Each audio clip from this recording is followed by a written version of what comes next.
अस्सलाम वालेकुम। कैसे हैं भाई, खैरियत से आप लोग? अच्छा तो भाई आज हम फाइनेंस को पढ़ेंगे और आप लोगों को याद होगा लास्ट क्लास में हमने फाइनेंस के 5 पिलर ऑफ अकाउंटिंग हमने पढ़े थे। ठीक है, आज हम आगे प्रोसीड करते हैं, 5 पिलर से आगे चलते हैं और आज का कॉन्सेप्ट बहुत ज़्यादा इम्पोर्टेंट है। ठीक है, आज के कॉन्सेप्ट में हम क्या पढ़ेंगे? हम डेबिट क्रेडिट पढ़ेंगे, फिर जर्नल एंट्रीज के बारे में पढ़ेंगे, मतलब कि मेन अकाउंटिंग हमारी आज से समझना स्टार्ट हो रही है। उसके बाद जर्नल एंट्रीज हम पढ़ेंगे, उसके बाद हम टी अकाउंट्स की तरफ जाएंगे, फिर उसके बाद हम आगे बैलेंस शीट की तरफ फिर आगे प्रोसीड करते चले जाएंगे। तकरीबन 1 से 2 वीक लगेगी, हमारी फाइनेंस एंड अकाउंट्स की हो जाएगी, एंड हो जाएगी। चले पहले बात करते हैं डेबिट और क्रेडिट की। अच्छा, डेबिट और क्रेडिट का नाम सुनते ही आपके जहनों में क्या आ रहा है? किसी को कुछ कॉन्सेप्ट है डेबिट क्रेडिट क्या होता है? किसको है? और हाँ भाई बताओ।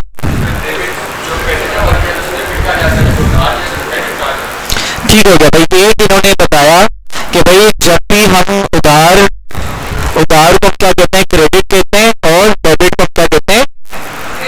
जमा करना डेबिट और उधार लेना क्रेडिट। ठीक है, और कोई बताना चाहेगा? और कोई कॉमर्स का बच्चा है आप जो बताना चाहेगा डेबिट क्रेडिट क्या होता है?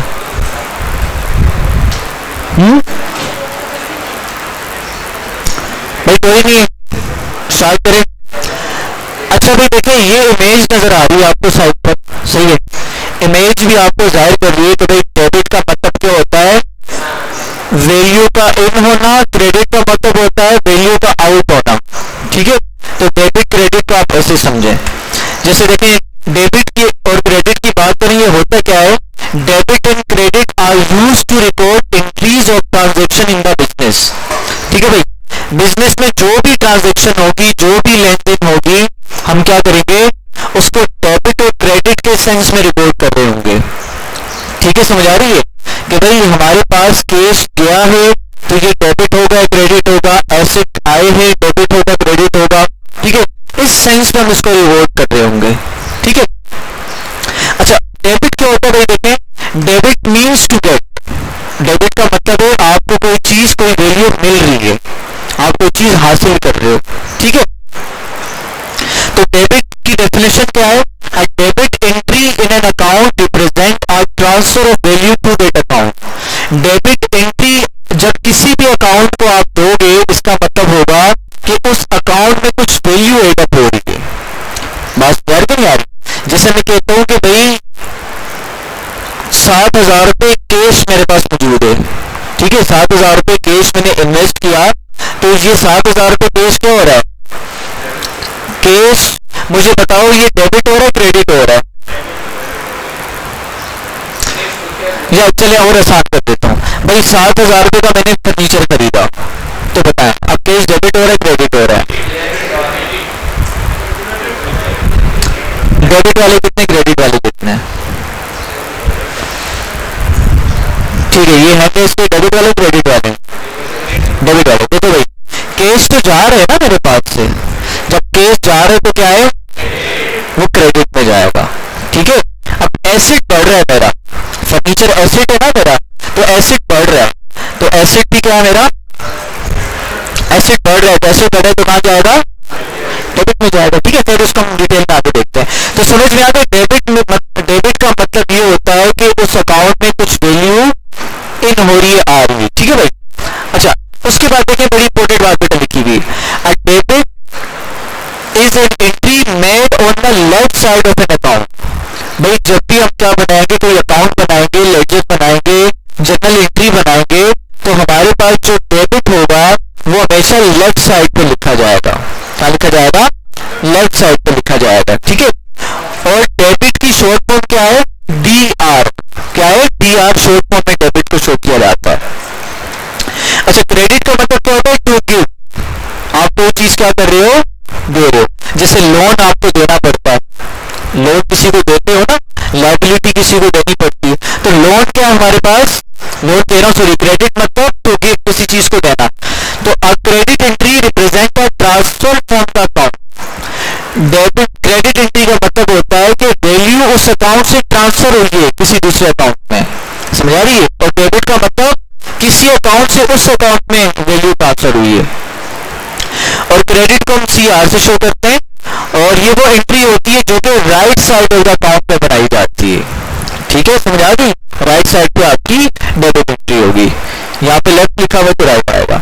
अच्छा आगे चलते हैं भाई, डेबिट और क्रेडिट के रूल्स ये याद रखेंगे भाई, ये बड़े इंपॉर्टेंट हैं। ठीक है, ये आपने याद रखना है। अच्छा देखें, अब एक साइड पे देखें अकाउंट आ रहा है भाई, ये 5 रूल अगर आपको याद हो गए तो समझ लें कि आपके लिए आगे की सारी अकाउंटिंग बहुत हलवा हो जाएगी। अगर ये आपको जेहन में नहीं बैठे तो समझ लें कि आगे की सारी अकाउंटिंग क्या हो जाएगी, मुश्किल हो जाएगी। देखिए भाई, एक साइड पे इंक्रीज है, एक साइड पे डिक्रीज है। इसका पहले का मतलब क्या है कि अगर एसेट इंक्रीज होगा तो वो क्या लिखा जाएगा, डेबिट लिखा जाएगा। और अगर एसेट डिक्रीज होगा तो वो क्या शो होगा, क्रेडिट में आएगा। इसी तरह से अगर एक्सपेंस बढ़ेंगे, ठीक है, एक्सपेंस क्या होंगे, बढ़ेंगे, तो हमारे पास वो क्या शो होगा, डेबिट शो होगा। ठीक है, अच्छा उसके बाद क्रेडिट का मतलब क्या है, डिक्रीज होंगे तो क्या होगा, क्रेडिट होगा। अच्छा लायबिलिटी बढ़ेगी तो मतलब क्या है, क्रेडिट होगा। ठीक है, और जब लायबिलिटी बढ़ेगी तो क्या होगा, वो डेबिट, सॉरी कम होगी तो क्या होगा, डेबिट होगा। भाई ये 3 कॉन्सेप्ट समझ में आ रहे हैं। देखो एसेट बढ़ रहा है तो क्या हो रहा है, एसेट बढ़ रहे हैं तो आपके बिजनेस में वैल्यू आ रही है, जा रही है, वैल्यू आ रही है। ठीक है, तो उसके बढ़ने पर हम क्या शुमार करेंगे, ये हमारा डेबिट है। और एसेट कम होगा तो वैल्यू जा रही है, आ रही है, वैल्यू जा रही है तो क्या शुमार करेंगे, क्रेडिट शुमार करेंगे। फिर एक्सपेंस, भाई एक्सपेंस जब होगा तो मुझे बताए वैल्यू जाएगी आएगी, वैल्यू अब भी आएगी। भाई एक्सपेंस में क्या है, आपने चाय पी ली, शॉर्ट टर्म बेनिफिट तो है ना, शॉर्ट टर्म बेनिफिट को क्या कहता है, हम एक्सपेंस में शुमार करते हैं। आपने कोई गुड्स खरीद लिए अपनी मेन प्रोडक्ट बनाने के लिए, वो भी एक्सपेंस में शुमार होगा। समझ आ रही कि नहीं आ रही। तो कहने का मतलब क्या है, इस अकाउंट में भी क्या आ रही है, कुछ वैल्यू आ रही है, तो ये किस में आएगा, डेबिट में आएगा। और जब एक्सपेंस कम होगा तो क्या है, जब डिक्रीज होगा तो किस में आएगा, वो क्रेडिट में आएगा। अब लायबिलिटी बढ़ रही है, लायबिलिटी का मतलब क्या है, बोझ जो अदा करना है, तो जब बोझ बढ़ेगा तो किस में आएगा, क्रेडिट में आएगा। और जब बोझ कम होगा, भाई देखें जब बोझ बढ़ेगा तो वैल्यू जाएगी आएगी, वैल्यू जाएगी हमारे बिजनेस में से। ठीक है, ब्लीडिंग होगी हमारे बिजनेस की। ठीक है, तो क्या होगा, वो जब वैल्यू जाएगी तो क्रेडिट होगा, जब वैल्यू आएगी तो डेबिट होगा। मतलब कि लायबिलिटी कम हो रही है तो इसका मतलब पहले वैल्यू क्या कर रही थी, जा रही थी, अब वैल्यू क्या हो रही है, कम जा रही है, कम जा रही तो क्या हो गया, ऑटोमेटिकली डेबिट हो गया। अच्छा उसके बाद इक्विटी, इक्विटी क्या होती है, ओनरशिप, वेरी गुड। और इसको हम क्या कहते हैं, कैपिटल भी कहते हैं। अब कैपिटल बढ़ेगा, देखो इंक्रीज वाले कॉलम में, तो क्या होगा,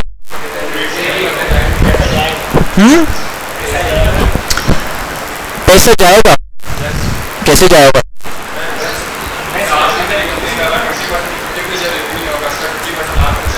हाँ भाई बात समझ आ रही है कि जैसे इक्विटी बढ़ेगी, अब ओनर तो पैसा डाल रहा है, ओनर तो कैपिटल दे रहा है, बस आ रही है, बिजनेस में पैसा डाल रहा है, लेकिन हमारे बिजनेस की इक्विटी क्या हो रही है, वो जा रही है, ओनरशिप जा रही है हमारी बिजनेस की।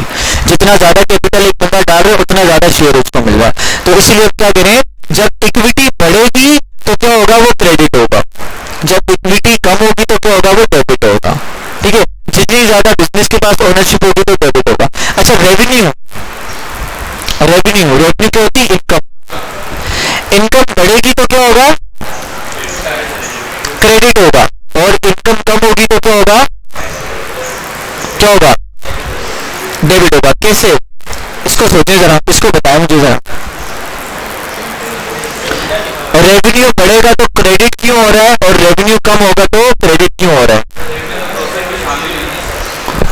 क्या चीज,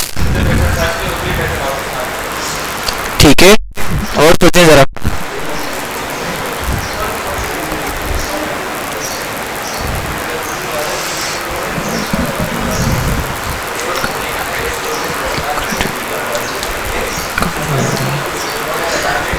बढ़ रही है, बढ़ रही है,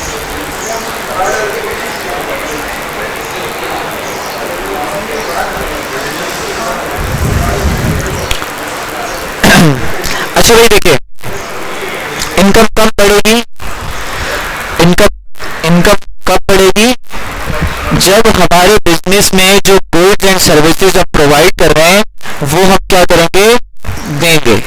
जब जितनी ज्यादा गुड्स एंड सर्विसेज हमारे बिजनेस से जाएंगी, निकलेंगी, तो क्या होगा, इनकम हमारी बढ़ जाएगी। ठीक है, तो ज्यादा इनकम करनी है तो ज्यादा गुड्स एंड सर्विसेज देनी पड़ेंगी। समझ आ रही कि नहीं आ रही? तो उसमें वो सारी की सारी हमारी गुड्स सोल्ड की सारी एक्सपेंसेस वो भी बढ़ते जाएंगे। जितनी ज्यादा प्रोडक्शन लगाओगे उतनी ज्यादा लेबर रखने पड़ेंगे, सारी चीजें होंगी। तो क्या है, जब रेवेन्यू या इनकम बढ़ेगा हमारे पास तो वो किस में आएगा, क्रेडिट में आएगा, क्योंकि ये लिंक है किसके साथ, ठीक है, ये लिंक किसके साथ है, आपकी उस गुड्स के साथ है जिसको आपने सोल्ड करना है। जाहिर सी बात है वो भी तो बढ़ रही है ना, बस नहीं, उसके साथ वो सारी चीजें बढ़ रही हैं। तो जब रेवेन्यू बढ़ेगा तो इसका मतलब बिजनेस से वैल्यू निकल भी रही है, तो वो क्या कहलाएगा हमारा, जब रेवेन्यू बढ़ेगा तो क्या होगा, वो क्रेडिट होगा, जब रेवेन्यू कम होगा तो क्या होगा, डेबिट होगा। भाई ऐसे याद रखना है इसको, क्या है, ऐसे कॉन्सेप्चुअल समझ आ रहा है तो ठीक है, नहीं आ रहा तो कोई टेंशन की बात नहीं। एक छोटा सा एक रूल बताता हूं, उसको याद रखें, आपकी जिंदगी आसान हो जाएगी। देखिए, एसेट और एक्सपेंस जब भी बढ़ेंगे तो वो डेबिट में आएंगे। क्या बात, एसेट और एक्सपेंस जब भी इंक्रीज होंगे तो वो डेबिट होगा, जब डिक्रीज होंगे तो क्रेडिट होगा। ये बात आसान है, ये समझ में आ गई। अच्छा, उसके बाद याद रखो, LIC life insurance company, LIC life insurance company, जब भी जो LIC होगा ना वो जब बढ़ेगा तो वो क्रेडिट होगा, ये याद रख लो। आसान हो गया। LIC में तो L से लाइबिलिटी, I से इनकम, C से कैपिटल। जब भी लाइबिलिटी, इनकम और कैपिटल बढ़ेगा तो वो क्रेडिट होगा। एसेट और एक्सपेंस बढ़ेगा तो डेबिट होगा, LIC बढ़ेगा तो क्रेडिट होगा।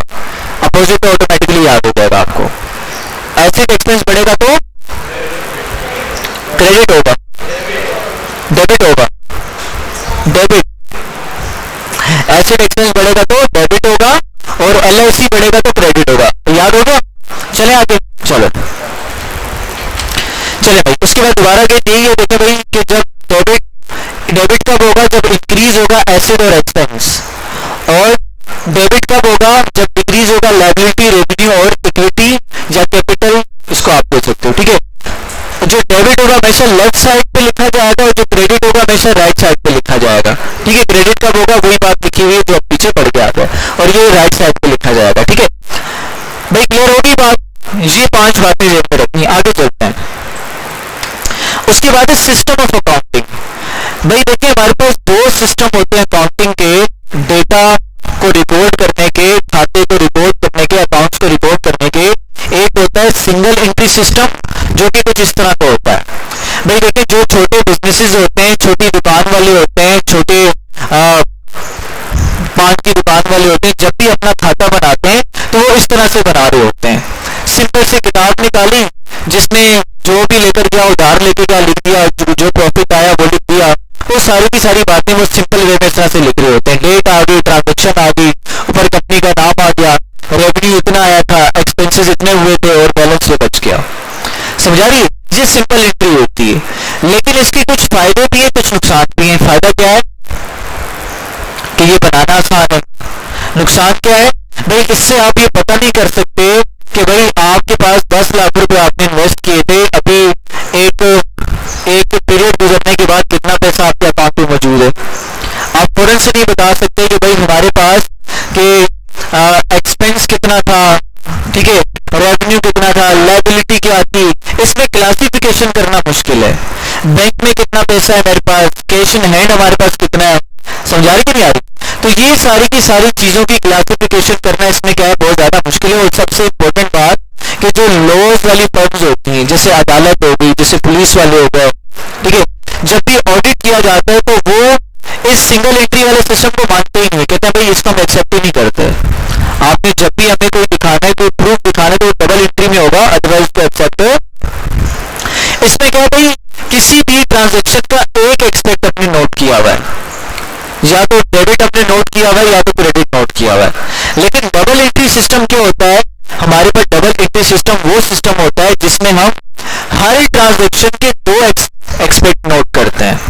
जैसे फॉर एग्जाम्पल मैंने 7,000 रुपए का फर्नीचर खरीदा, ठीक है, 7,000 रुपए का फर्नीचर खरीदा, तो मुझे बताओ क्या बढ़ा, एसेट बढ़ गए मेरे, तो एसेट क्या हो गया मेरा, डेबिट हो गया, और कैश कम हो गया, ज्यादा हो गया, कैश कम हो गया, तो मेरा कैश अकाउंट क्या हो गया, 7,000 रुपए से क्रेडिट हो गया। कैश भी क्या एसेट है ना, तो जब एसेट कम होगा तो क्या हो जाएगा, क्रेडिट हो जाएगा। तो आप देख रहे हो एक ही एंट्री के हमने दो एस्पेक्ट लगा दिए ट्रांजेक्शन के, इससे होगा क्या भाई, इससे सबसे बड़ा फायदा ये होगा कि हम जब क्या करेंगे, ओवरऑल समरी निकालेंगे, अगर हमारे पास डेबिट क्रेडिट इक्वल आएगा, इसका मतलब क्या है, इसका मतलब ये होगा कि भाई हमारे पास सारी की सारी ट्रांजेक्शन ठीक हुई है, कोई गपला चपला नहीं। अगर डेबिट ज्यादा आ रहा है, क्रेडिट कम आ रहा है, या क्रेडिट कम आ रहा है, डेबिट ज्यादा आ रहा है, कुछ भी वाइस वर्सा आ रहा है, तो इसका मतलब कुछ ना कुछ एंट्री यहाँ से फिर से कुछ ना कुछ गपला हुआ है यहाँ पर, तो फौरन से आपको पता लग जाएगा। समझा रहे नहीं आप। और फिर इसमें क्लासीफाई करना आसान होता है कि भाई बैंक में इतना दे गया है, कैश डेबिट इतना हुआ है, क्रेडिट इतना हुआ है, बैलेंस इतना बच गया है, तो ये चीजें निकालना हमारे लिए क्या हो जाता है, आसान हो जाता है। ठीक है भाई, बात समझा रही है। तो अभी हम देखेंगे कैसे होता है। तो भाई देखें, एक साइड पे डेट आती है आपकी, एक साइड पे ट्रांजेक्शन आ जाती है, एक साइड पे डेबिट आता है, एक साइड पे क्या आता है, क्रेडिट आता है। अभी काम करना कैसे भाई, डबल एंट्री सिस्टम में हम एंट्रीज कैसे डालते हैं, हम डालते हैं जर्नल एंट्रीज के थ्रू।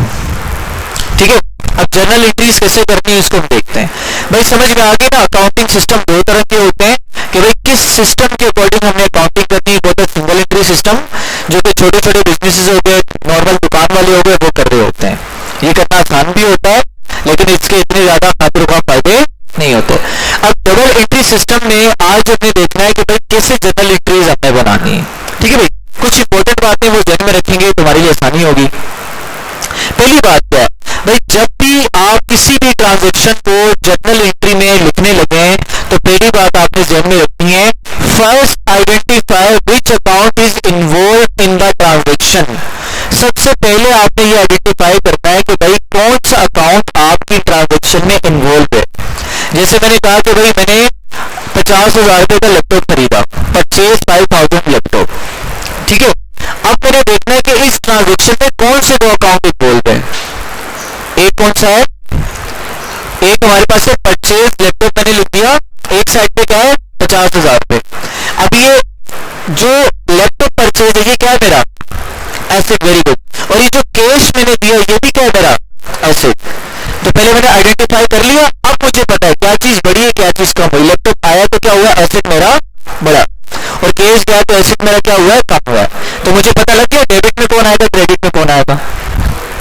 हाँ, डेबिट में कौन आएगा, परचेज लैपटॉप डेबिट में आएगा क्योंकि मेरा एसेट बड़ा।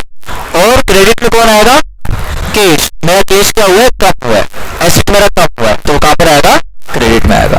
भाई समझ आ रही तो नहीं आ रही। तो हर ट्रांजेक्शन के हमने क्या रखने हैं, दो पहलू अपने नोट करने हैं। ठीक है, और एंड का एंड सम क्या होना चाहिए, इनका बराबर होना चाहिए, हमेशा सम बराबर होगा। अगर सम बराबर नहीं आ रहा तो इसका मतलब क्या है, कुछ ना कुछ गड़बड़ है। ठीक है, तो यहां तक समझ में आ गई। तो पहले हमने आइडेंटिफाई करना है कौन से दो अकाउंट इसमें क्या है, इन्वॉल्व है। आगे चलते हैं। नेक्स्ट है, minimum 2 accounts are involve in any transaction. कम से कम 2 अकाउंट तो इन्वॉल्व होंगे आपकी किसी भी ट्रांजेक्शन में। आगे चलते हैं।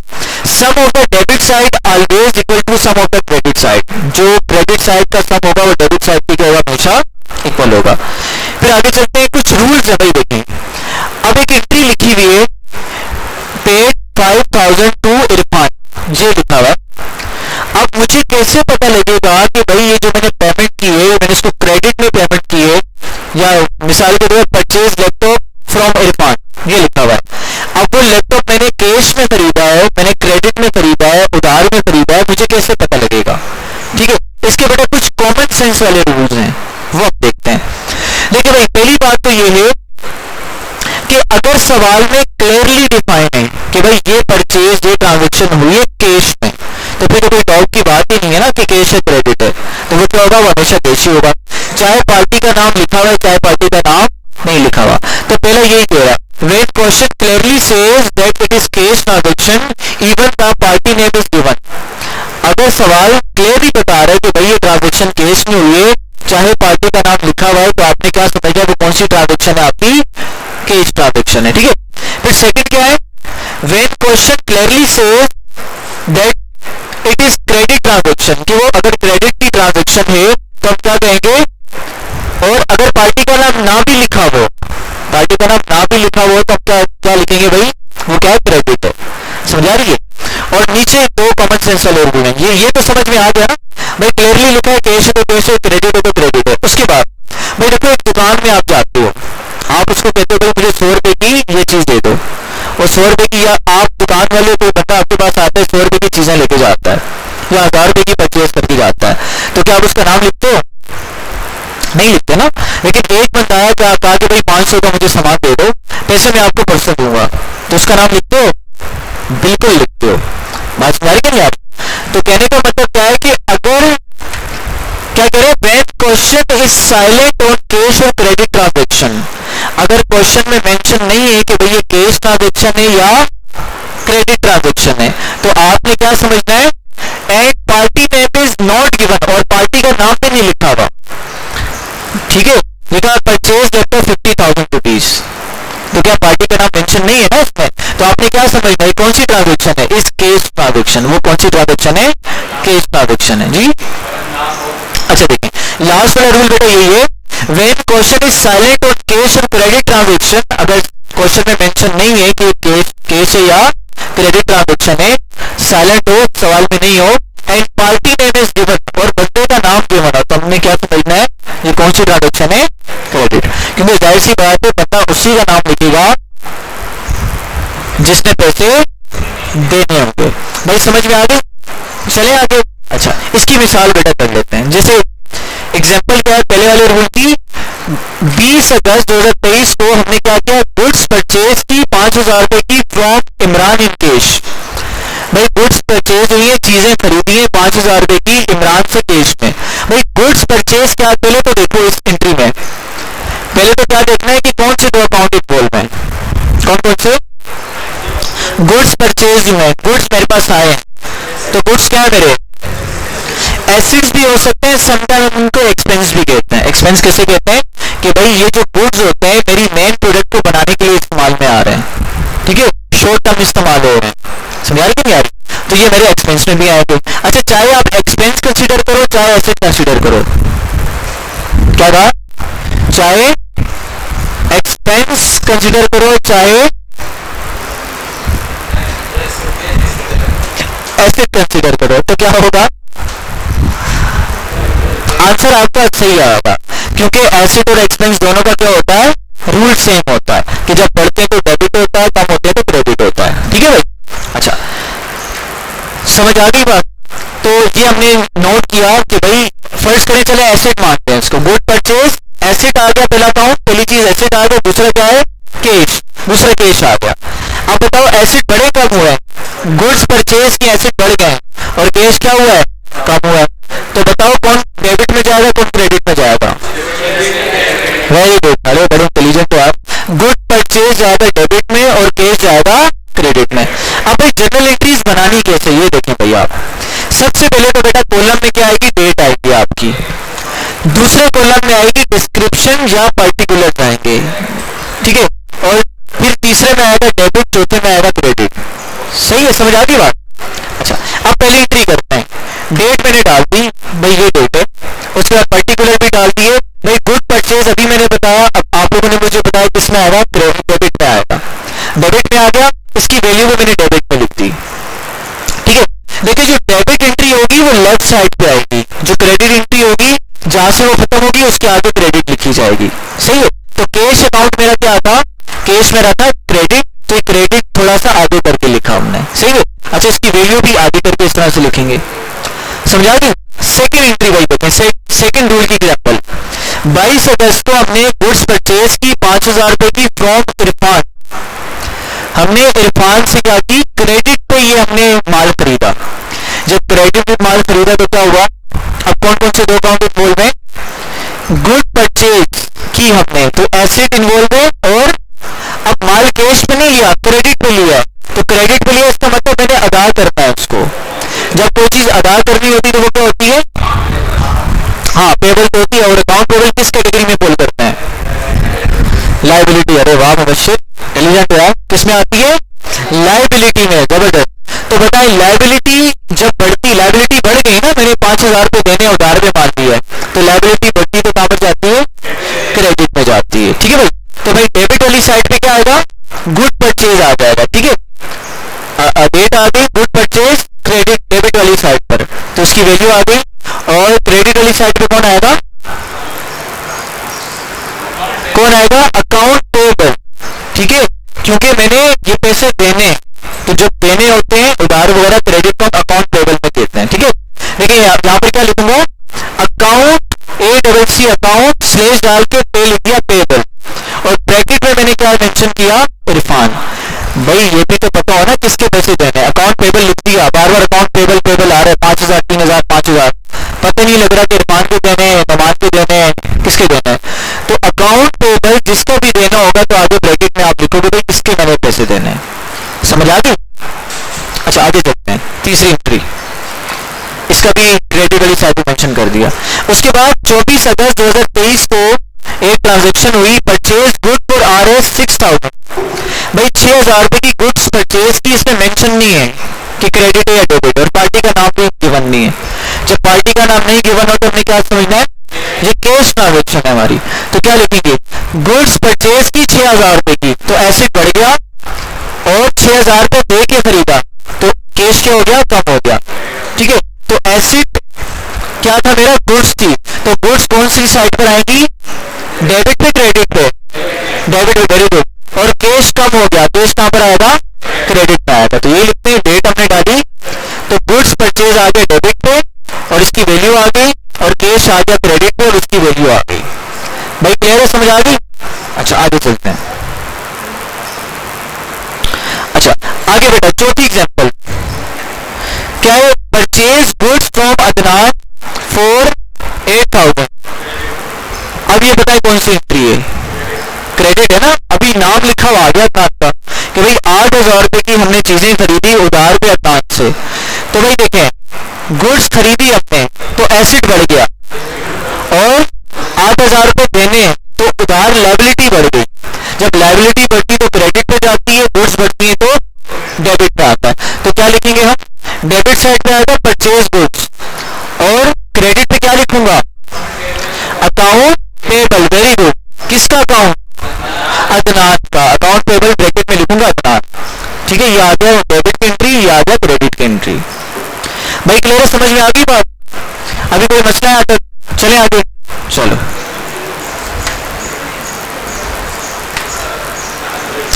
अच्छा भाई अब एक काम करें, अपनी कॉपीज निकालें, आप लोग कॉपीज निकालें और ये एग्जांपल सॉल्व करके बताएं।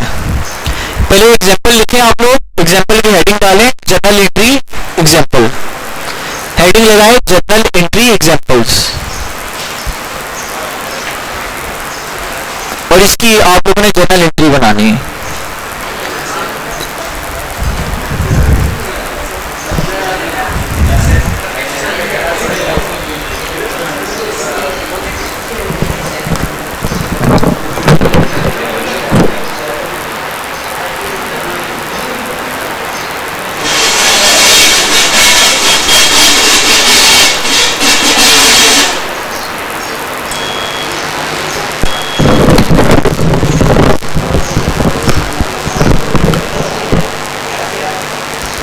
भाई बना लेंगे या इसमें मैं हेल्प कर दूं, बाकी आप कर लेंगे?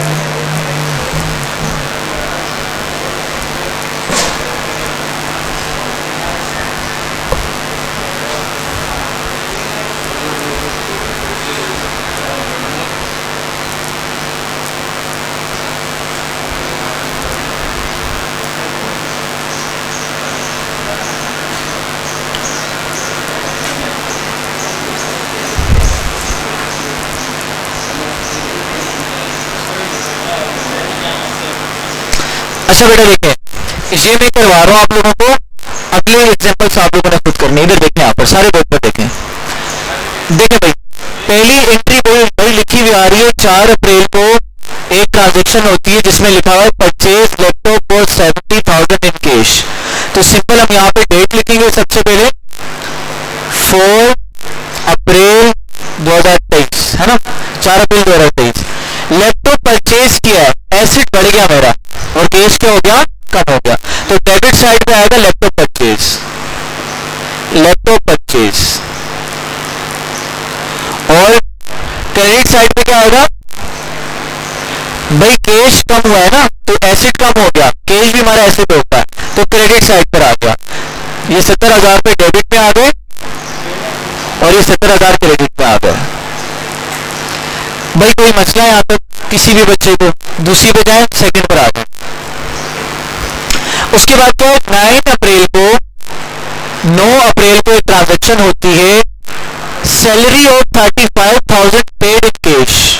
35,000 की सैलरीज हमने पेड किया कैश में। तो बता क्या एंट्री लिखूं, क्या डेबिट होगा क्या क्रेडिट होगा?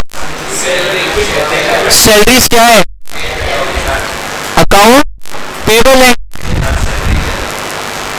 सैलरी अकाउंट पेबल है या नहीं है, ये बताएं। नहीं है, फिर क्या अकाउंट पेबल है ना। मैंने बताया था भाई, सैलरी अकाउंट पेबल तब होगी जब वो अदा नहीं किया आपने। जब पे कर दिए तो एक्सपेंस में जाएगी। लिखा हुआ पेड सैलरी, सैलरी पे हो चुकी तो एक्सपेंस में आएगा ना। तो क्या लिखेंगे हम उसको?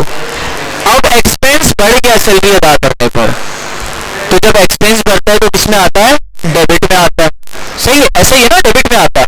अच्छा, फिर जब और सेकंड अकाउंट कौन सा इन्वॉल्व हो रहा है? एक तो एक्सपेंस का इन्वॉल्व होता है, दूसरा क्या है, कैश का। 35,000 रुपए का है, ये कैश है, तो कैश क्या हो गया, कम हो गया। तो कैश जाएगा, एसेट कम हो गया कैश की सूरत में, तो कैश जाएगा क्रेडिट में और सैलरी एक्सपेंस जाएगा डेबिट में। तो क्या लिखेंगे, सैलरी एक्सपेंस आ गया डेबिट में और कैश कहां पर आ गया, क्रेडिट में। सही है, तो यहां पर आपने लिख दिया ये 35,000 पे आ गया डेबिट और ये 35,000 पे आ गया क्रेडिट। देखें, क्रेडिट को डेबिट को मैं ऊपर लिख रहा हूं और क्रेडिट को मैं नीचे करके लिख रहा हूं, ये आपने ध्यान में रखना है। अच्छा, आगे चले तीसरी एंट्री। भाई 13 मई को हमारे पास 13 मई को हमारे पास हमने परचेज की vehicle, purchase vehicle of 2 lakh rupees from Suzuki limited on credit. हमने सुजुकी वालों से हमने एक व्हीकल, एक मोटरसाइकिल ली क्रेडिट पर 2 लाख रुपए की। अब व्हीकल खरीदी तो क्या होगा, एसेट बढ़ेगा कम होगा? भाई व्हीकल गाड़ी खरीदी ना, तो ये एसेट है मेरा, एसेट बढ़ गया। जब एसेट बढ़ेगा तो क्रेडिट डेबिट में जाएगा। और सेकंड में क्या हुआ है, क्रेडिट पे लिया, तो क्या बनेगा, अकाउंट पेबल बढ़ जाएगा, अकाउंट पेबल बढ़ जाएगा। समझ आ रही है? और जब अकाउंट पेबल पे तो हमारी लायबिलिटी होती है, जब लायबिलिटी बढ़ती है, LIC जब बढ़ेगा तो क्या होगा, वो क्रेडिट होगा। तो क्रेडिट साइड पे जाएगा हमारा अकाउंट पेबल। तो क्या लिखेंगे हम, परचेज व्हीकल, परचेज व्हीकल, ये डेबिट साइड पे आ गया, कितने के लिए, 200,000 की, ठीक है। और क्रेडिट पे पहुंच जाएगा अकाउंट, अकाउंट पेबल। भाई किसको पे करना है, सुजुकी लिमिटेड, तो लिखेंगे हम सुजुकी लिमिटेड। भाई समझ आ गई? और इसके डेबिट भी हमने लिख दिया 200,000 रुपए। भाई क्लियर है? अच्छा, अगला अकाउंट भाई देखें। उसके बाद 15 मई 2023 को हमने एक और ट्रांजेक्शन की, कौन सी, रिसीव कमीशन इनकम ऑफ ₹15,000 विया चेक।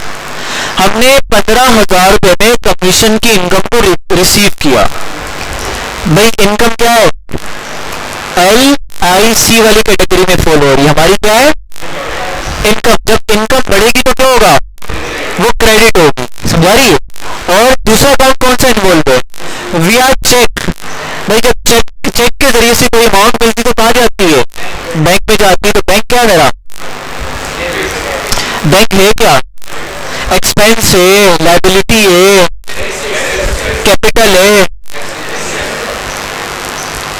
रेवेन्यू है, क्या चीज है? एसेट है। जबरदस्त। क्या भाई? एसेट। तो बैंक भी मेरा एसेट है, तो बैंक में पैसा आया तो मेरा एसेट बढ़ गया। ठीक है भाई, जब एसेट बढ़ता है तो वो डेबिट होता है। तो मैं यहाँ पर क्या लिखूंगा कि भाई 15 मई को 15/5/2023 को क्या हुआ? बैंक डेबिट हुआ। सही है। और क्रेडिट कौन हुआ? Commission income. कमीशन इनकम मेरी क्या हो गई? डेबिट हो गई, क्योंकि जब इनकम बढ़ती है तो वो क्रेडिट वाली साइड पे जाती है। तो कितना बना? बैंक में क्या लिखेंगे? 15,000 ये डेबिट हुआ, और 15,000 क्या हो गया? क्रेडिट हो गया कमीशन इनकम। ठीक है, आगे चलो भाई। उसके बाद क्या है? 16 मई। 16 मई को अगेन एक ट्रांजेक्शन हुई हमारे बिजनेस में। वो क्या थी? Capital introduce by owner Murtaza ₹5 lakh in cash. भाई एक ओनर था, उसने 5 लाख रुपए क्या किए? इंट्रोड्यूस करवाए बिजनेस में कैश की फॉर्म में। अब कैपिटल बढ़ रहा है, जब कैपिटल बढ़ेगा तो LIC वाली कैटेगरी में आ रहा है। कैपिटल बढ़ेगा तो क्या होगा? क्रेडिट में आएगा।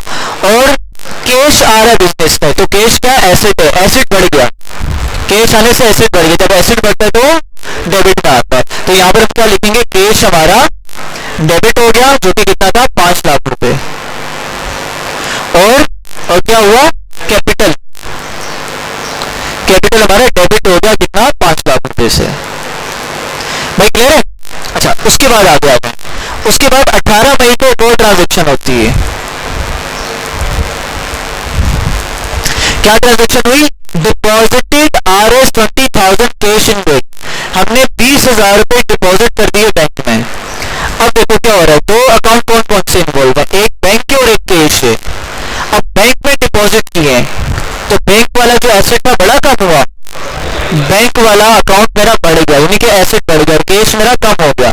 दोनों एसेट है, एक एसेट बढ़ गया, एक एसेट कम हो गया। जो एसेट बढ़ा वो डेबिट साइड पे, जो एसेट कम हुआ वो क्रेडिट साइड पे। बड़ा कौन सा? बैंक वाला। तो क्या लिखेंगे? बैंक क्या हो गया? ये डेबिट हो गया, कितने अमाउंट से? 20,000 पे। ठीक है। और कैश मेरा क्या हो गया? ये क्रेडिट हो गया, कितना? 20,000 पे। ठीक है। फिर लास्ट एंट्री हमारे पास आ रही है 25 मई 2023 को। क्या एंट्री आ रही है? Cash withdrawn from bank ₹5,000। Simple, cash withdraw किया, मैंने निकाला है कैश। तो क्या है? कैश निकल रहा है, बिजनेस में आ रहा है, तो ये एक एसेट बढ़ गया। लेकिन बैंक से निकला है तो बैंक वाला एसेट क्या हो गया? कम हो गया। तो क्या करेंगे? हम लिखेंगे कैश मेरा क्या हो गया है? डेबिट हो गया 5,000 से। ठीक है। और बैंक मेरा क्या हो गया है? क्रेडिट हो गया 5,000 से। समझ में आ गई बात? कोई मसला है इसमें? कुछ थोड़ी थोड़ी बात टोकरी में जा रही है? हाँ हाँ, एसेट बढ़ गया हमारा। अकाउंट पेबल आगे लिखा ऑन क्रेडिट, क्रेडिट पे ली हमने, कैश में नहीं ली, इसलिए कि अकाउंट पेबल हमने अदा करना है सुजुकी को। सही है भाई? कोई मसला यहाँ पे? क्लियर है? अच्छा बेटा, सवाल लिखे थे आप लोगों ने? सवाल लिखे और नीचे बेटा इसके जवाब भी लिखे। जवाब भी मैं आगे लिख देता हूँ, लेकर आ जाता हूँ। ये सारी एंट्रीज बनी हुई हैं, उसको बेटा लिख लीजिएगा।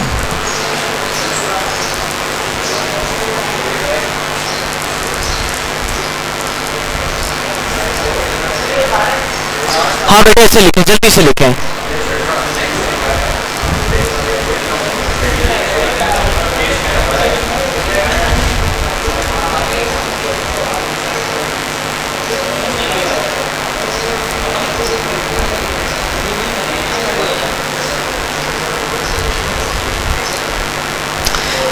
इसमें लिखें, कोई मसला आता है, कोई इशू आता है तो साथ साथ पूछें।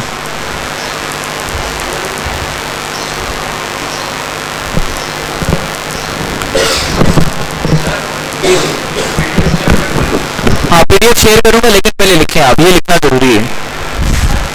पीडीएफ सारा आपको दे दूंगा, लेकिन लिखें, इसे लिखना जरूरी है। तो चले भाई, अभी मैं आप लोगों को सवाल दे रहा हूँ, ये आप लोगों ने करने हैं। जल्दी से जर्नल एंट्रीज बनाएं इस सवाल की, ठीक है? और या पहले तो सवाल लिखेंगे, उसके बाद इसकी उसी तरह से पूरी जनरल एंट्रीज बनाए।